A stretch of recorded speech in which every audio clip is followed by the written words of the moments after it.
Okay, I have a lot of people asking me whatever became of the K2-XT that collapsed on me. Well, to start at the beginning, obviously I took it down and I packed it. I dried it up and packed it up, and I took the poles down to Eureka, which is very close to my area, and dropped them off, and they said they would look at them. The store manager there, he said that he's been camping in this tent for 25 years, the K2-XT, and that he's never seen any such thing happen, and I believe him.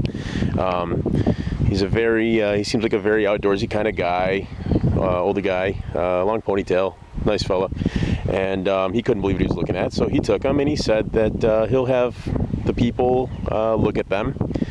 And July 4th was upon us, so I would have to wait until after July 4th, and that was understandable. And when I called them, it turned out that they had fixed them. And I said, well, that's good. That's good customer service. And then I found out they wanted $30. So I was like, well, I didn't want to, I don't want to spend $30. I wanted to see, what I was told is that they were going to look at them, and I didn't know they were going to fix them and then charge me $30 and,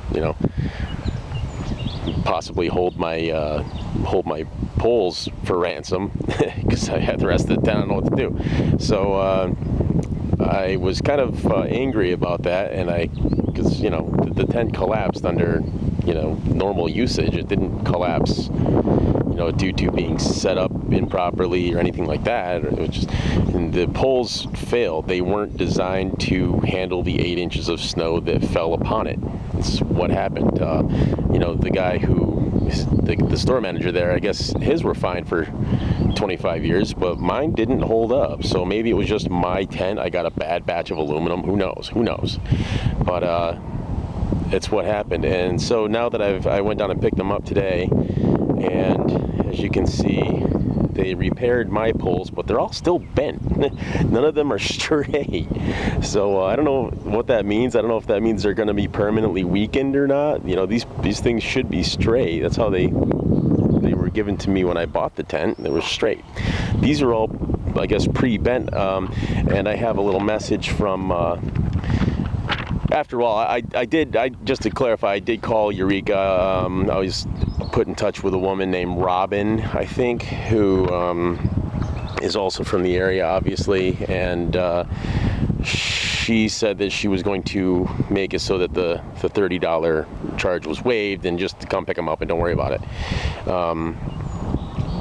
But there's a note, I guess it's from the guy who is in charge of repairing these poles, and on a tag here it says used pre-bent pole sections from an old Cobra tent frame. It was only frame that matched this size. The pre-bent poles should make setting up tent easier. So if he's right, maybe he's right. Maybe it'll make it easier. I don't know if it'll be as strong as it's supposed to be. Is my only concern, but I guess we're just gonna have to retest the tent again. I don't know why you do that. You just wouldn't, immediately not question what happened. If it were my company, I don't care how much it costs. The girl at the counter heard me state that I was going to be making a YouTube video of this, so with that I would definitely be on the double, and I would immediately just say, we'll get you a new set of poles. End of story. And then I can go to YouTube and I can say, well, Eureka did a great job. They just replaced the faulty parts, and I'm very happy. But instead they fixed the faulty parts and left them kind of bent, and I guess the guy says that they're supposed to be good this way. The only difference is you'll see that some of these rods are orange, and then they turn into a slightly different color, but I suppose they're pretty much the same. They fit a little snugly. You have to push them together in certain spots, but I don't care. That's not a big deal. As long as they work. If they wind up working and my tent is good to go, the most I can say is maybe I'll sell the tent. And maybe try another company and torture test another company's tent, and I'll see if I can bring it to its breaking point, and if that happens, we'll see how that company's customer service is.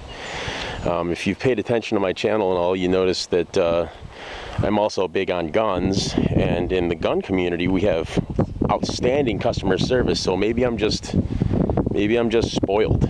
You know, when something goes wrong with a gun part, you mention it to the company and they say immediately send it in, we'll pay postage both ways and we will take care of that for you, and they return whatever broken or malfunctioning or whatever piece is wrong, and they fix it and everybody's happy and there's no questions about it. And those parts cost a lot more than these parts do. They just want everybody to know that they do good business.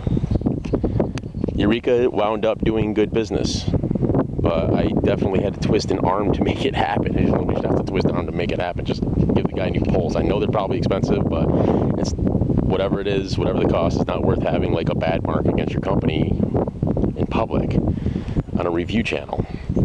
So whatever, I have them now. I'm happy enough. I love the tent. I've always loved the tent. I probably will not be taking it winter camping anymore. It'll probably be a 3-season tent that just has a little extra insulation. As I said before in the previous videos about this situation, the Spitfire 1 that they make has just taken abuse and taken more abuse and taken more abuse, and it loves it. And I love that. I just got back from another long camping trip and I got poured on for a week straight in the Spitfire, and I think it's just awesome. Absolutely freaking awesome. And I'll be keeping that tent for sure for a long time. But as it sits, I'm not completely impressed with the way my situation was handled with these poles. It could have been better, but I have them back. They didn't wind up charging me anything, obviously, because I threw a shit fit, and we'll see how it functions. But that's the end of the story for the K2-XT. Thanks for watching.